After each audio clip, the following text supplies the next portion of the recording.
Hello YouTube.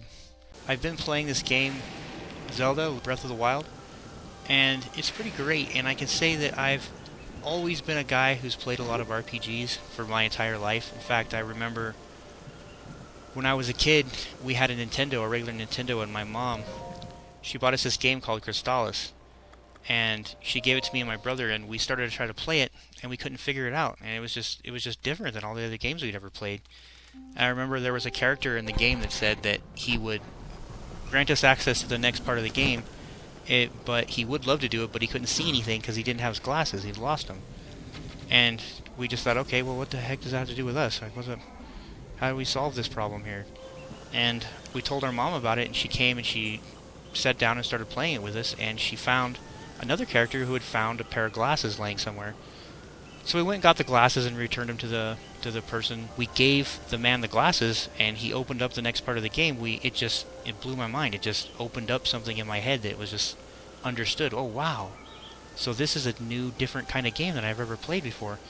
And from that point on, I couldn't get enough of any RPG. We bought every RPG we could buy for the Nintendo.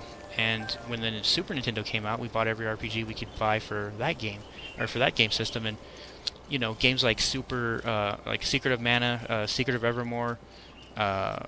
These are games that I grew up on that I truly loved, and I know there's a lot of people who love those games of Final Fantasy.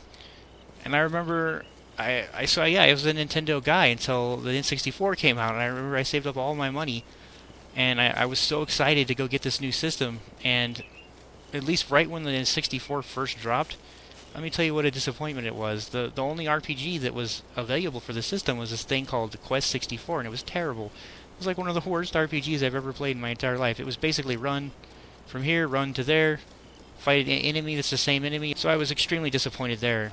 And meanwhile, Sony PlayStation came out, and they had all kinds of crazy RPGs. And so when the next generation of gaming consoles came out, and it was I decided to go with Microsoft with the Xbox.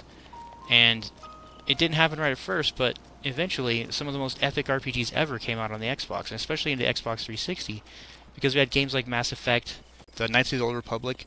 These games changed the way that I viewed what gaming could be, and I just love them so much. And so I haven't really thought about Nintendo being a place where I could come to for good RPGing in a while.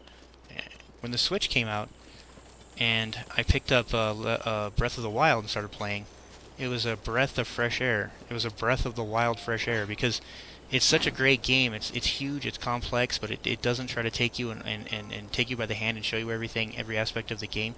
There's things you got to figure out yourself, but since it's so complex, you can spend a lot of time trying to figure some things out, where if you just knew a couple hints here and there, it would really help you out. So if you were on the fence about the Switch, or about Zelda Breath of the Wild, then I would say go pick it up, because it is worth the money. It is worth playing. It's a great game. I put it in the pantheon of some of the better RPGs I've ever played. So what we're going to do is we're going to do a couple of videos here moving forward that are going to show you some tips and tricks about how to handle certain things in the game that the game doesn't necessarily tell you. These are things you kind of got to figure out. So I think we're going to have some fun going over them and checking them out, and I'll even talk about what I'm doing right here in this video, which may seem kind of weird and bizarre, but trust me, it's worth the time, and it's easy to do and figure out, and that will be in a video that is forthcoming.